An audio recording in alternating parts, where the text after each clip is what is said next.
encolheu, ele se apagou, vai me dar entre nós a sua doce encarnação nesse mundo. Foi sacrifício bem maior do que já se viu.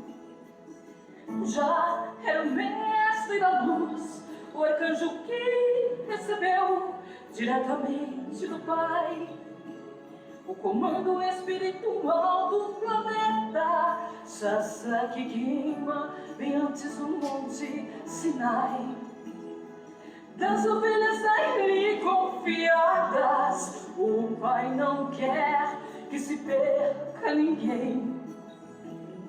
Sejam todas por amor encontradas, pacificadas e regeneradas também.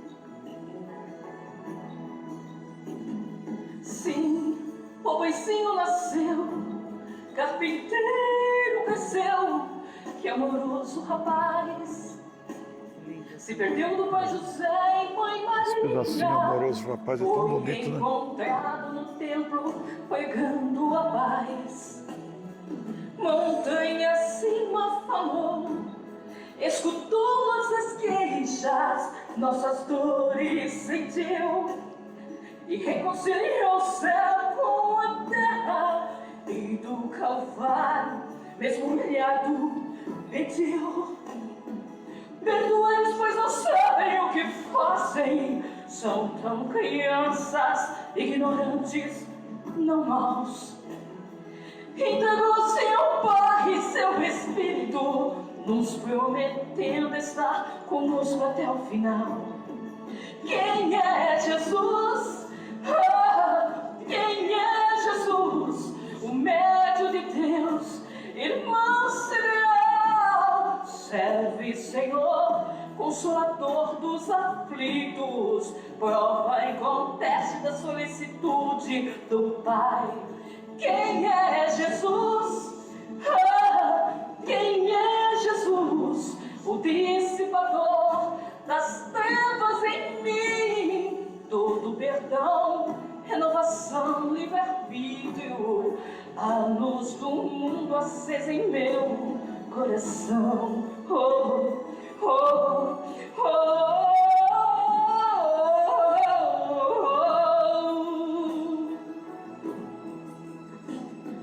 Perdoai-os, pois não sabem o que fazem. São tão crianças, mas ignorantes que maus. Entregou-se ao Pai e seu Espírito, nos prometendo estar conosco até o final. Quem é Jesus? Ah, quem é Jesus? O médio de Deus, irmão sideral. Serve, Senhor, consolador dos aflitos, prova e conteste da solicitude do Pai.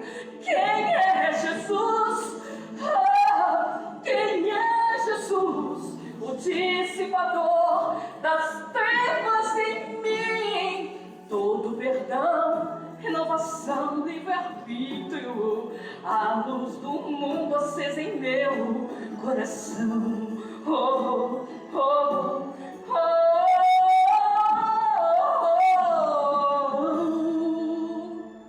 Quem é Jesus? Bonito.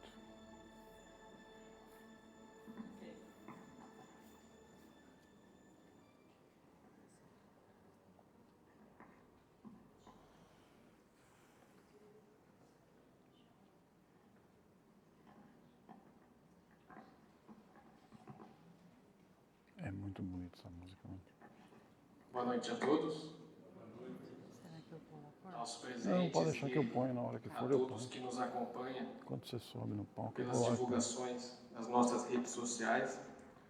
Sejam todos muito bem-vindos. O Diego tem uma boa dicção. Que a paz de Jesus, o Mestre, Divino Amigo, esteja com todos nós neste momento. Para iniciarmos, gostaria de deixar os recadinhos que todos já estão acostumados. Lembrando os nossos cursos que a casa oferece. E também, segunda-feira, nós temos a evangelização infantil. Então, todos aqueles que tiverem interesse em se aprofundar na doutrina, que possa procurar a direção da casa para ter mais conhecimento sobre os cursos oferecidos. Na próxima semana, nós teremos a presença de Rogério Sanches, da cidade de Matão. E hoje nós teremos a grata satisfação de receber aqui o Orson, que, como todos já sabem, é de Matão também.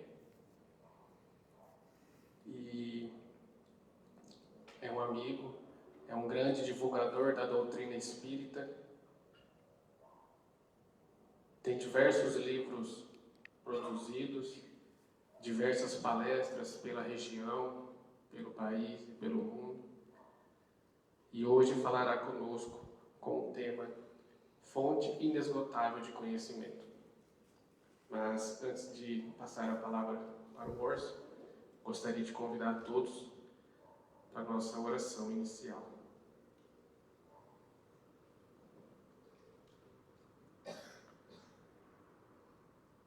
Vamos elevar os nossos pensamentos e agradecer a Deus, nosso Pai, e a Jesus, nosso Mestre, a mais essa oportunidade de estarmos aqui reunidos, aprendendo um pouquinho mais sobre as lições do seu Evangelho.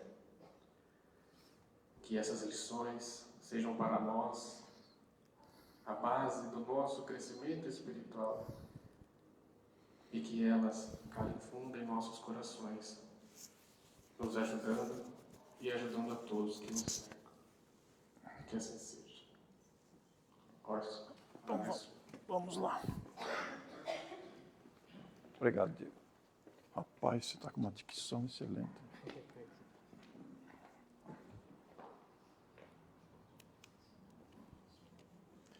Muito boa noite. Uma alegria estarmos reunidos novamente.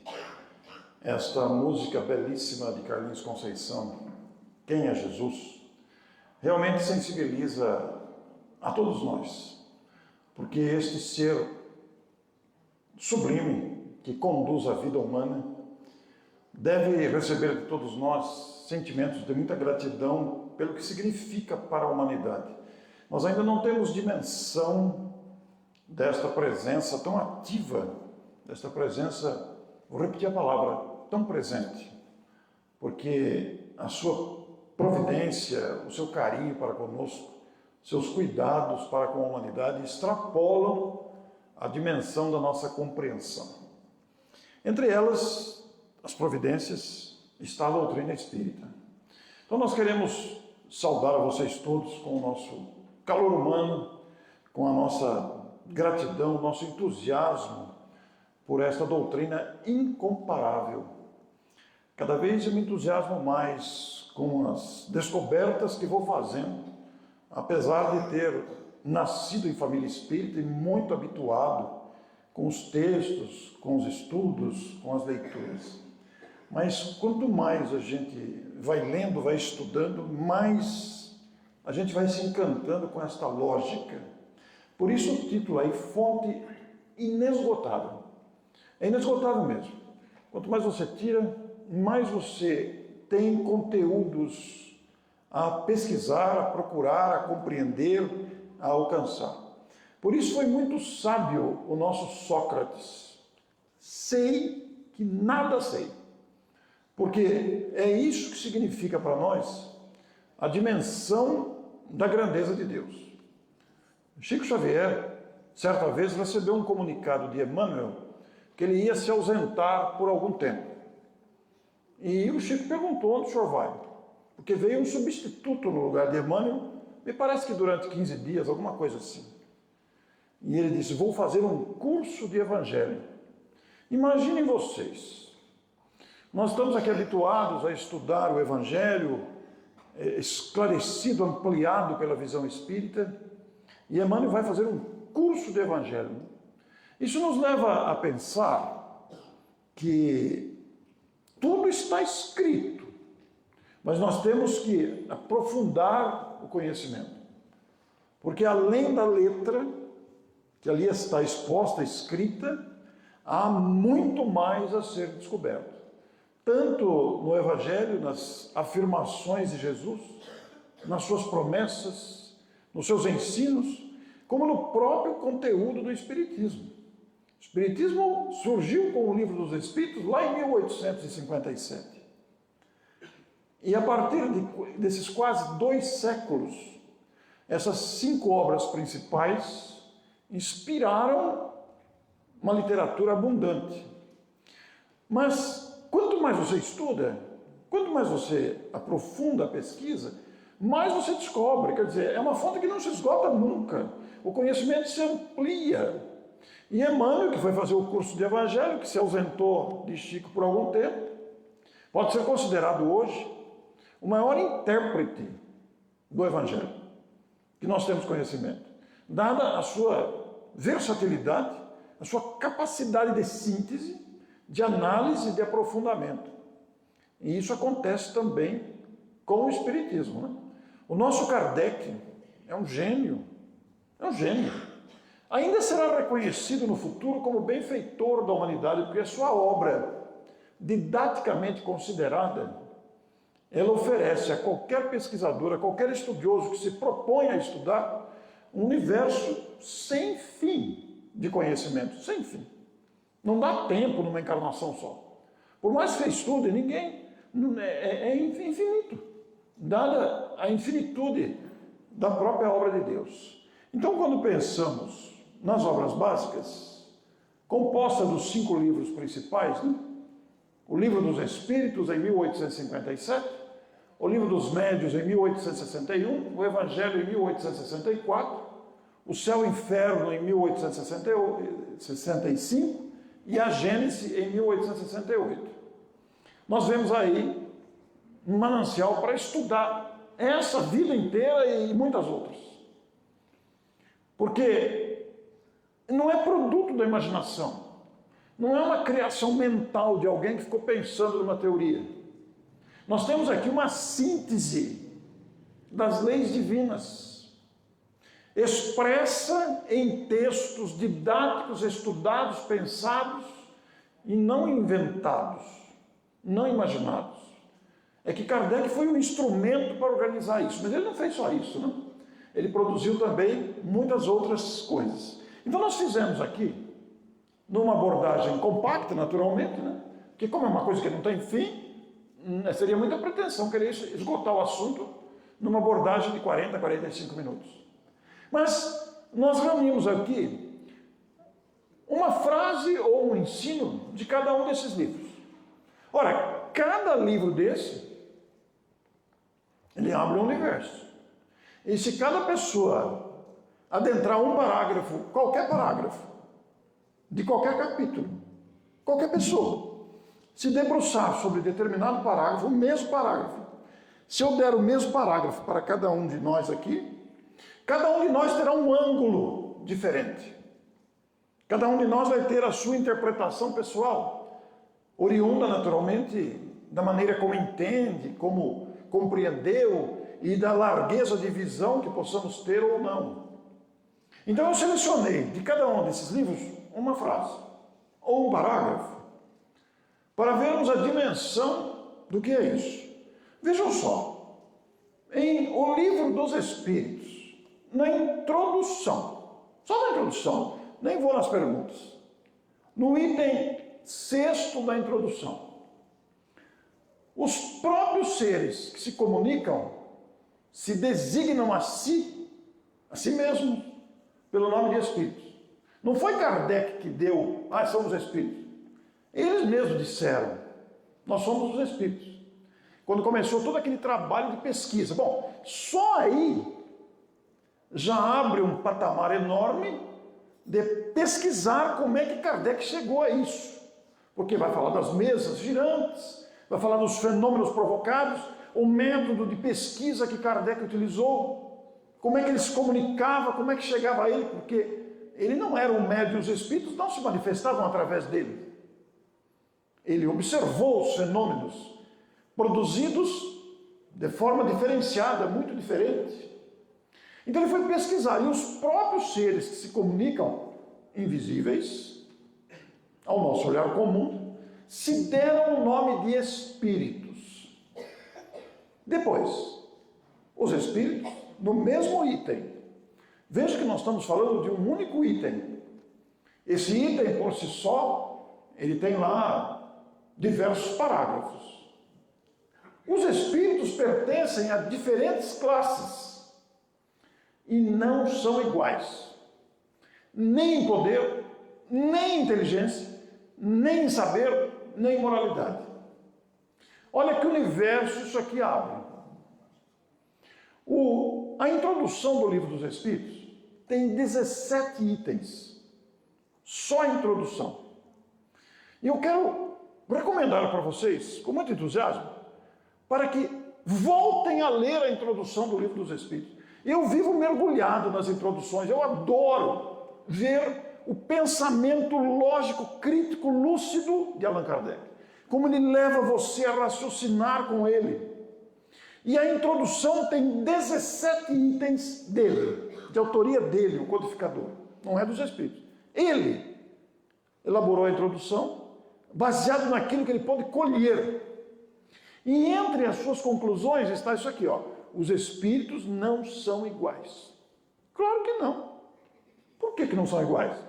Porque estão em diferentes estágios de conhecimento, de maturidade, de moralidade, de saber e de poder também. Por quê? Deus os fez diferentes? Não. Todos tiveram a mesma origem. Todos nós. Nascemos do Criador.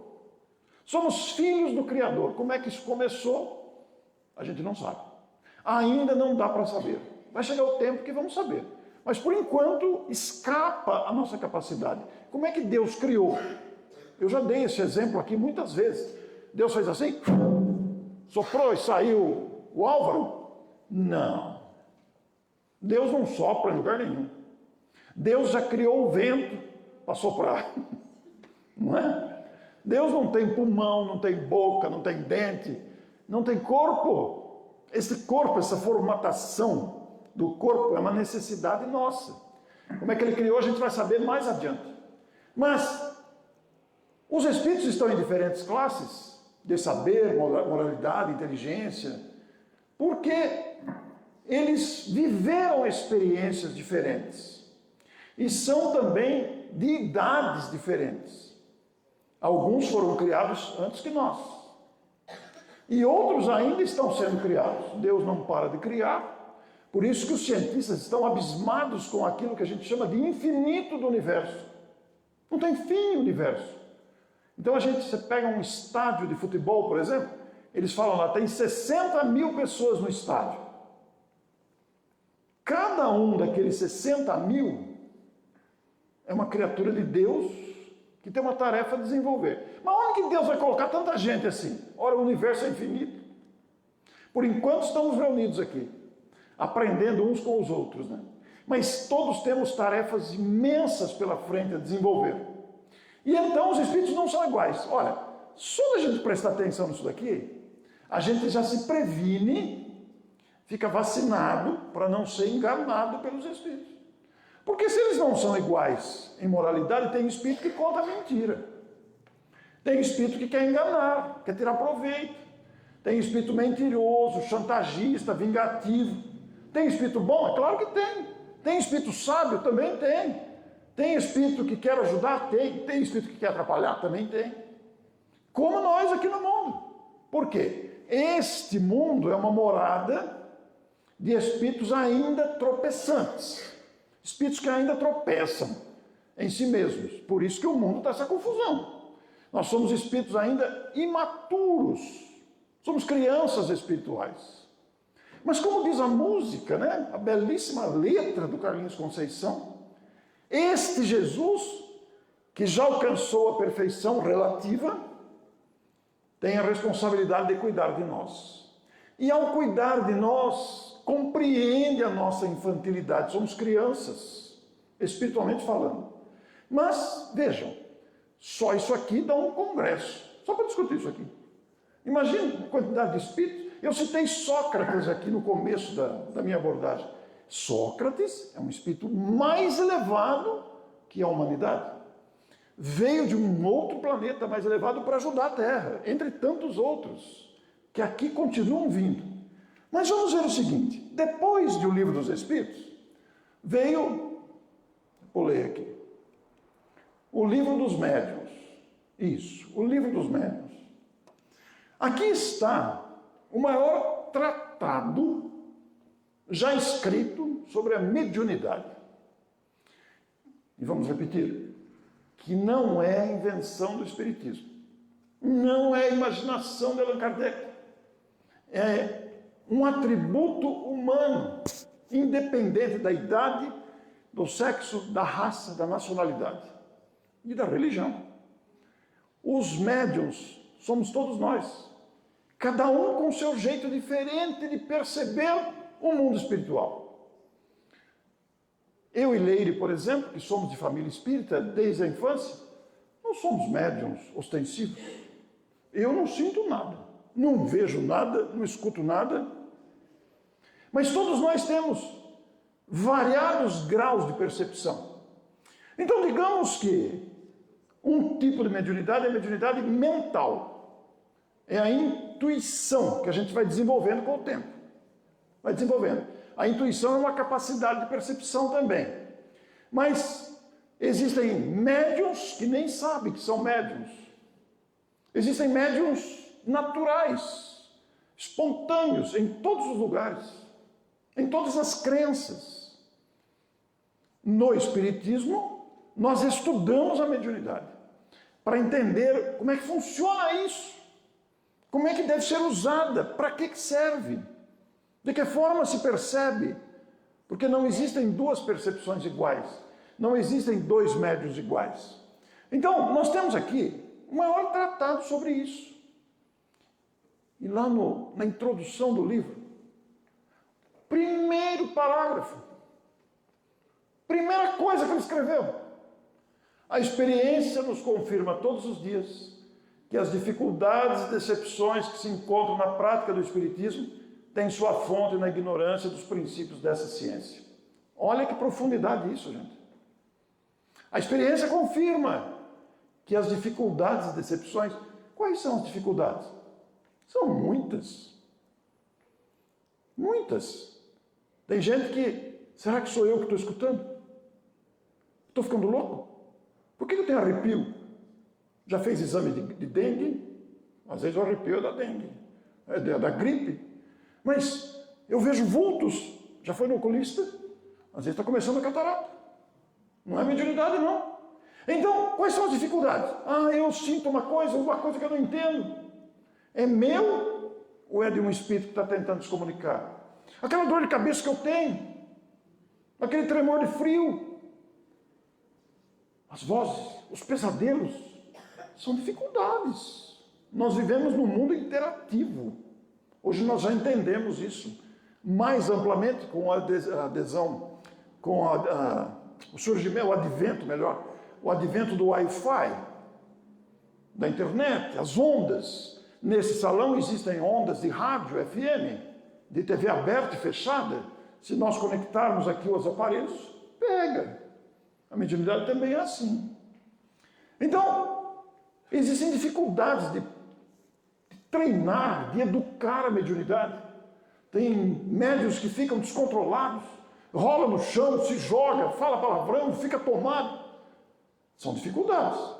Outros aprendem a se controlar. E as decepções? São muitas. Porque às vezes a gente se decepciona com o palestrante e fala, também não vou mais. O espiritismo não serve, aquele cara é arrogante. Ou a gente se decepciona com o presidente, com a pessoa que nos atendeu. Olha, é um equívoco isso. Porque o médium, o dirigente, a pessoa que faz passe, o palestrante, são seres humanos, falíveis. Nós não podemos ver o Espiritismo pelos espíritas. O Espiritismo é uma doutrina perfeita. Os espíritas somos seres humanos, falíveis. sujeitos a quedas como qualquer outra pessoa. Então, quando nós vemos alguém que não está nos agradando, vamos acreditar isso não ao Espiritismo, mas à própria carência da pessoa. O Espiritismo não se responsabiliza pelas deturpações dos adeptos. Todas as religiões são assim. As doutrinas são maravilhosas, os adeptos deixamos a desejar. Então, dificuldades e decepções que se encontram na prática do Espiritismo.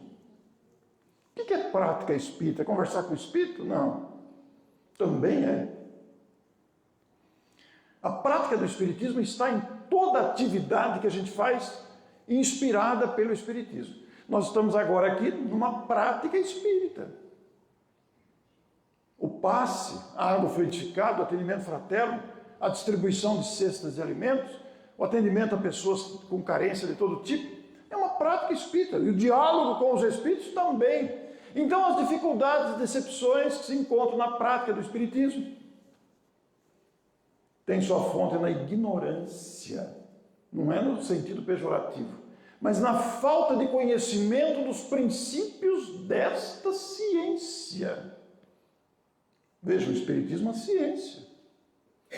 Tem bases científicas dos fenômenos que ocorrem por força da nossa natureza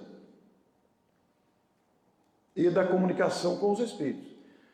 Desdobramentos filosóficos, onde a gente questiona, e consequências morais, porque a gente aprendendo tudo isso, somos convidados a melhorar a nós mesmos. Experimentem dar uma passeada no índice de O Livro dos Médiuns. Nós temos lá perguntas que se podem fazer aos espíritos. A influência moral do médium, a influência do meio onde estão reunidos os médiuns. São capítulos espetaculares. Um capítulo específico para falar dos médiuns, a diversidade das faculdades. E é interessante que tudo isso enquadra-se nessa observação que nós devemos estar sempre atentos. E na prática espírita também está a arte.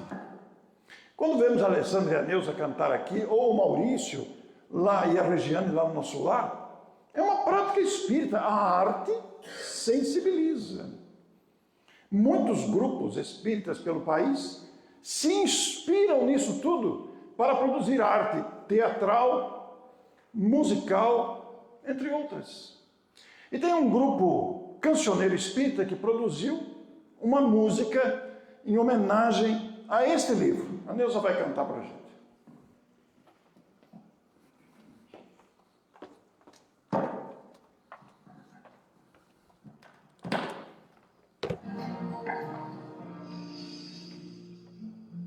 Essa canção a gente costuma aproveitar bastante na evangelização. Eu mesma utilizei muito essa música nas aulas, né? O Livro dos Médiuns, acho que vocês já conhecem. Se souberem, cantem comigo. Ela é bem divertida.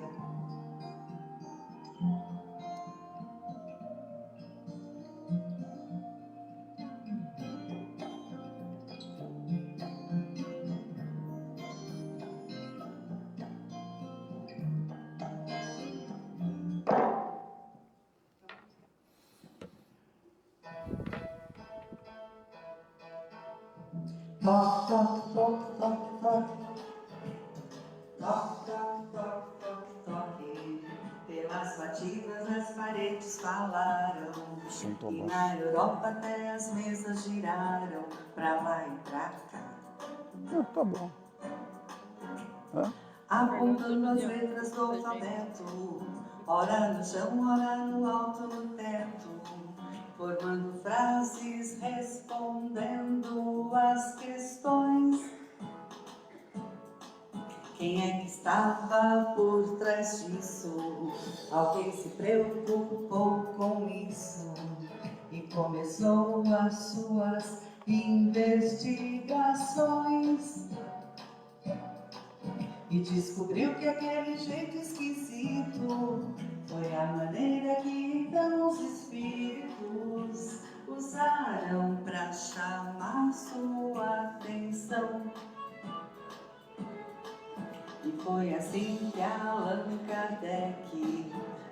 observou como é que tudo acontece no intercâmbio entre nós e o além. Desenvolveu aquela nova ciência com muito estudo, muitas experiências, que no seu livro dos médiuns mostra bem. Agora pela voz, pela caneta, não é preciso mais usar a prancheta, pois até mesmo pela intuição, nossos amigos espirituais sempre nos trazem as lições de paz, saudade, incentivo e muito mais. Nossos amigos espirituais sempre nos trazem as lições de paz, saudade, incentivo e muito mais. Toc, toc, toc, toc, toc. Toc, toc, toc, toc, toc. Toc, toc, toc, toc, toc. Pronto. Engraçadinha ela, né? Pois é, que negócio é esse de toque-toque? Só lendo a introdução do Livro dos Espíritos, para entender como é que os Espíritos chamaram a atenção dos seres humanos. Mas nós vimos aí que a ignorância dos princípios causa a confusão. Que princípios? Nós temos que saber também. Não precisa decorar, nós temos que saber. Para saber, há que se ler a introdução do Livro dos Espíritos. Porque lá Kardec apresenta um resumo do ensino trazido pelos Espíritos. Quem são os Espíritos?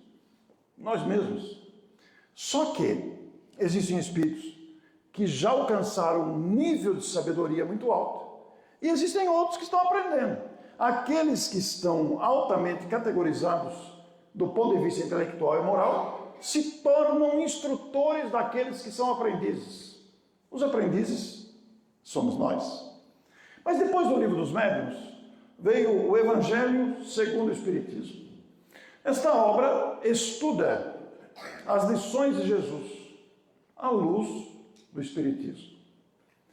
As máximas de Jesus, suas parábolas, seus ensinos, aqui são comentados.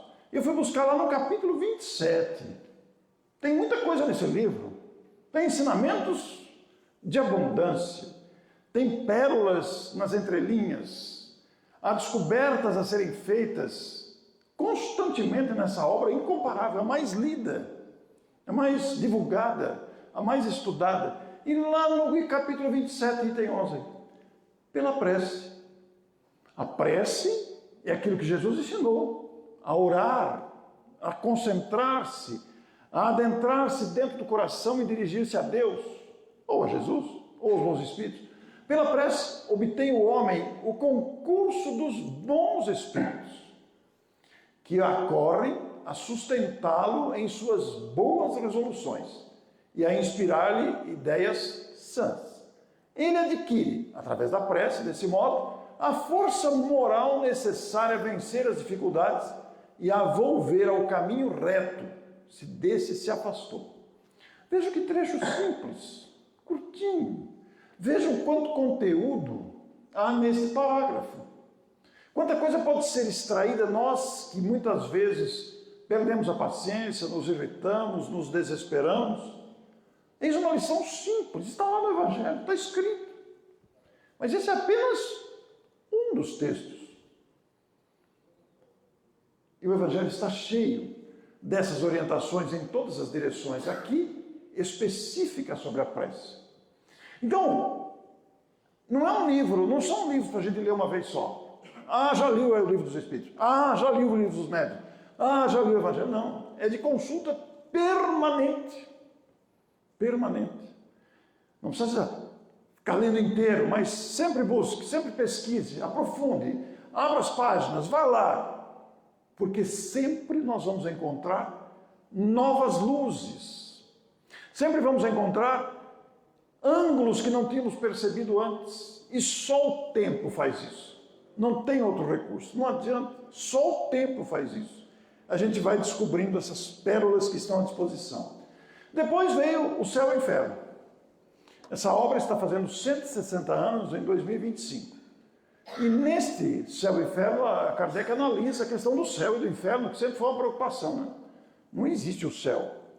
Um céu de nuvens para você tocar harpa, pode tirar o cavalinho da chuva.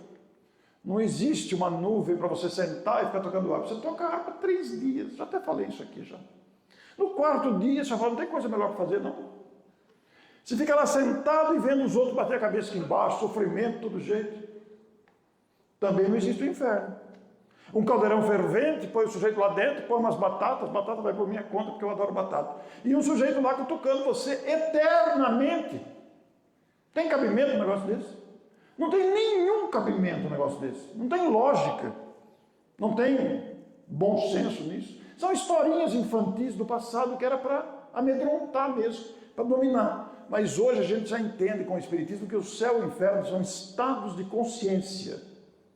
Quem está com consciência de culpa, quem prejudicou os outros, quem roubou, quem matou, quem deturpou, quem mentiu, quem fraudou, vai cair necessariamente no remorso.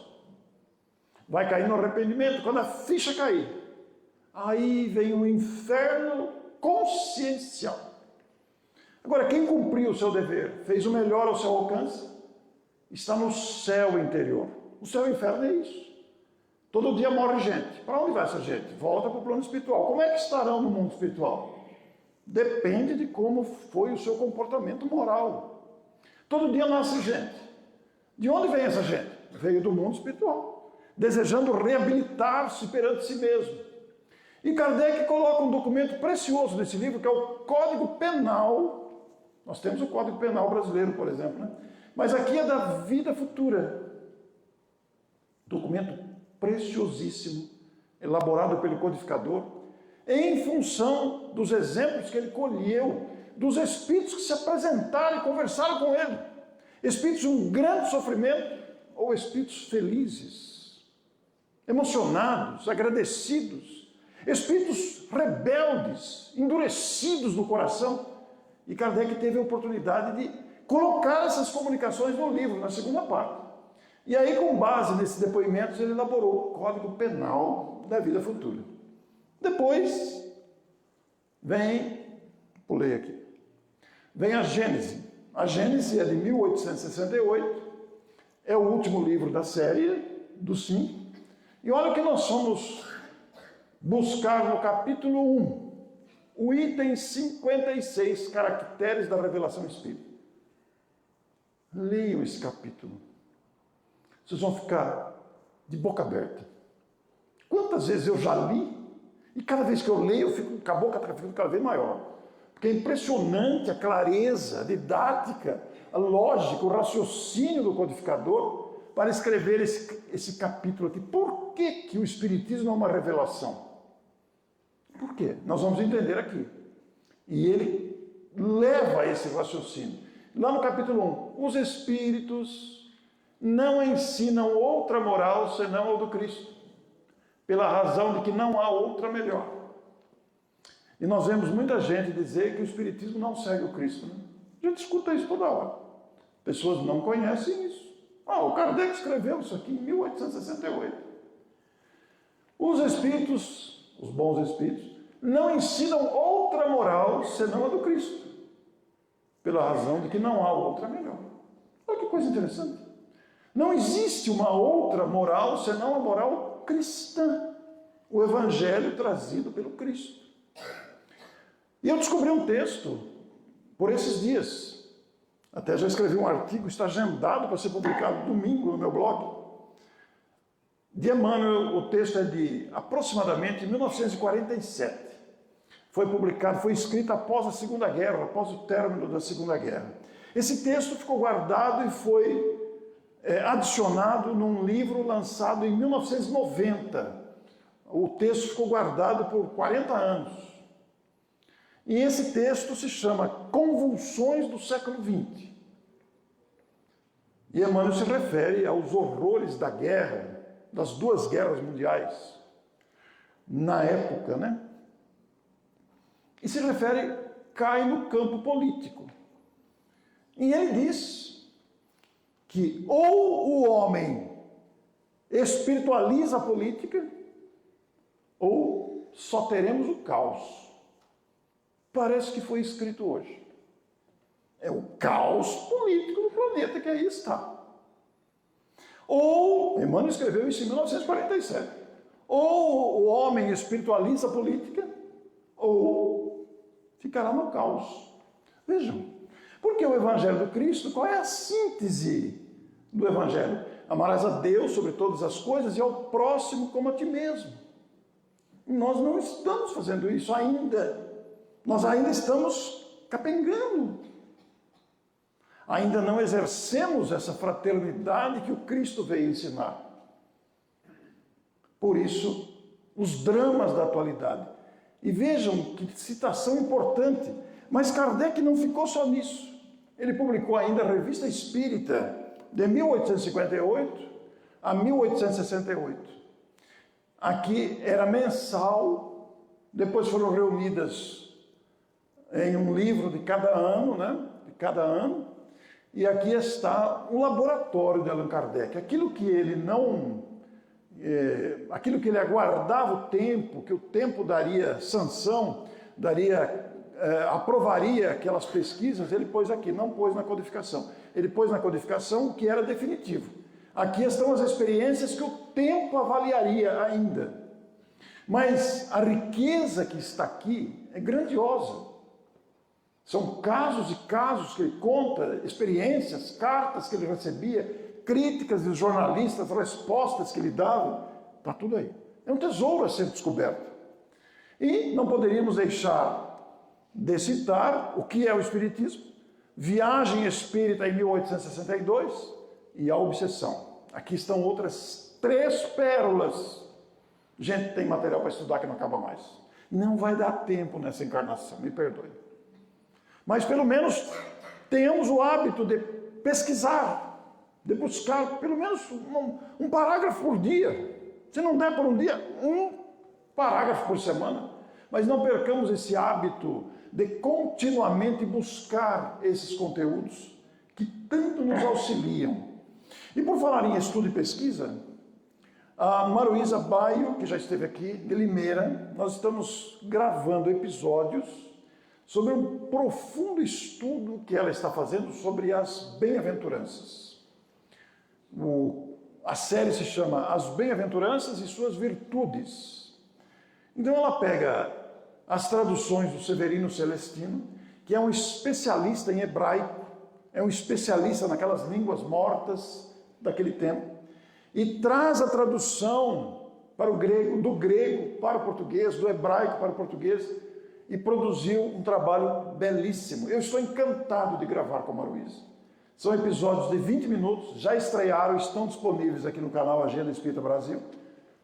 Nós já gravamos 16 episódios, mas foram exibidos apenas 4, por enquanto. Toda segunda-feira estreia às 10 horas da manhã, né? Mas fica lá.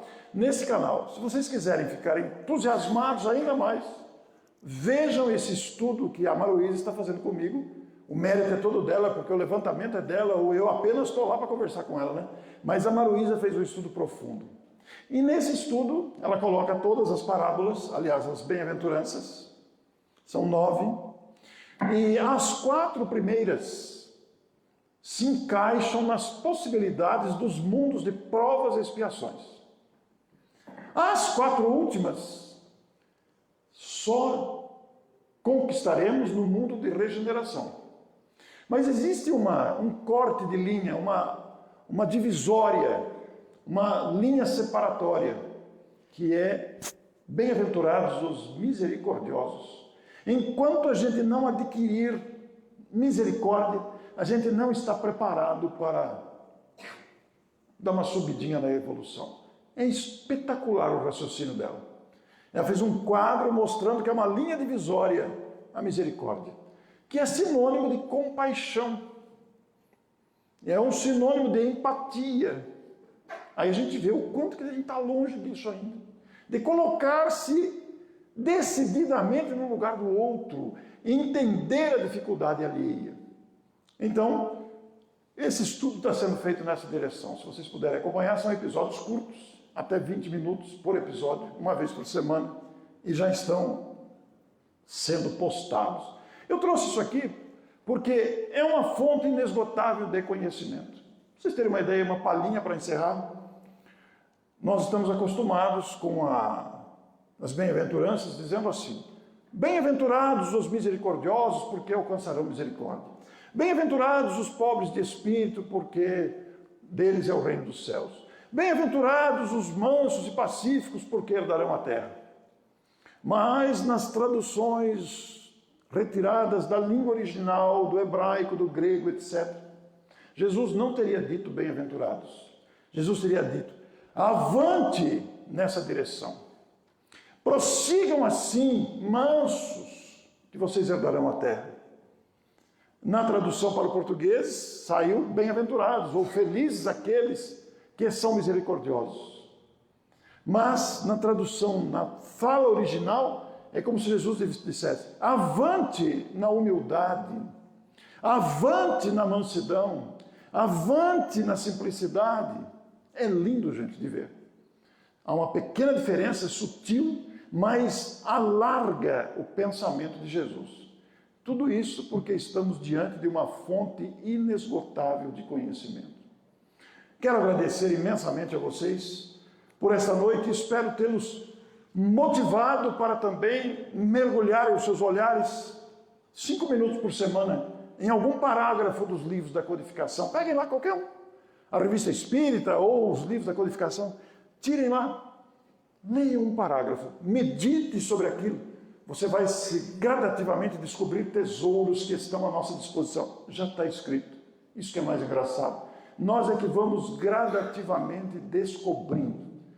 E para encerrar, como prece final, nós queremos então pedir aos amigos passistas que se dirijam à sala de passes, agradecendo a oportunidade desta noite.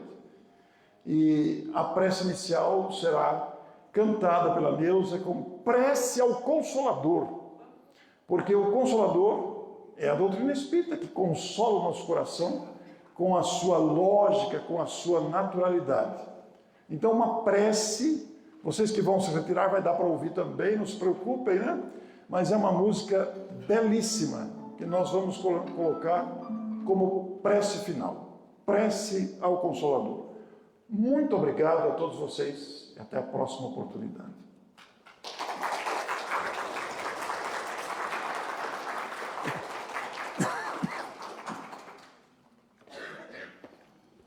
Essa canção é uma gratidão à nossa doutrina espírita.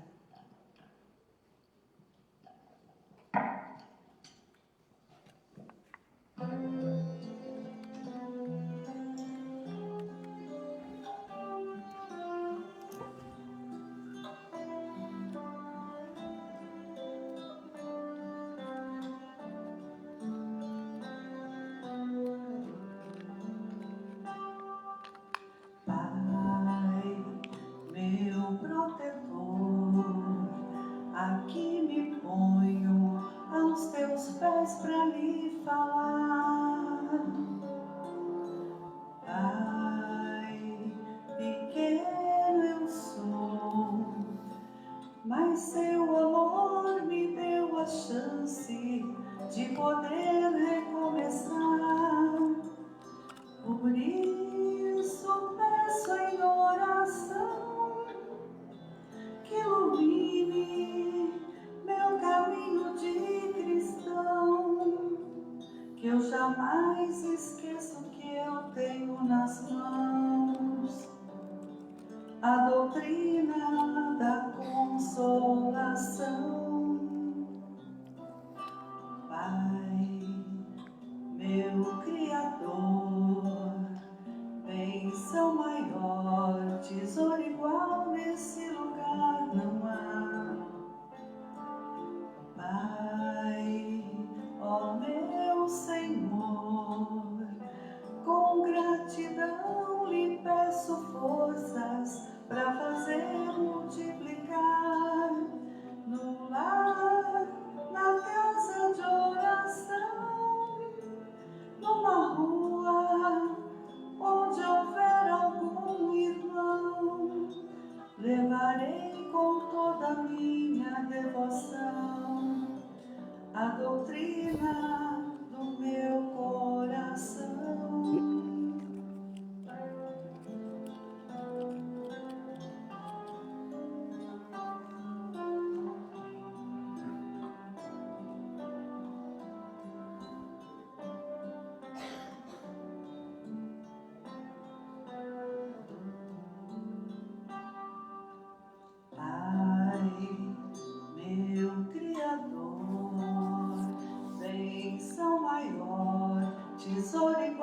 nesse lugar não há. Pai, ó meu Senhor, com gratidão lhe peço forças para fazer multiplicar no lar, na casa de oração, numa rua onde houver algum irmão. Levarei com toda a minha devoção a doutrina do meu coração.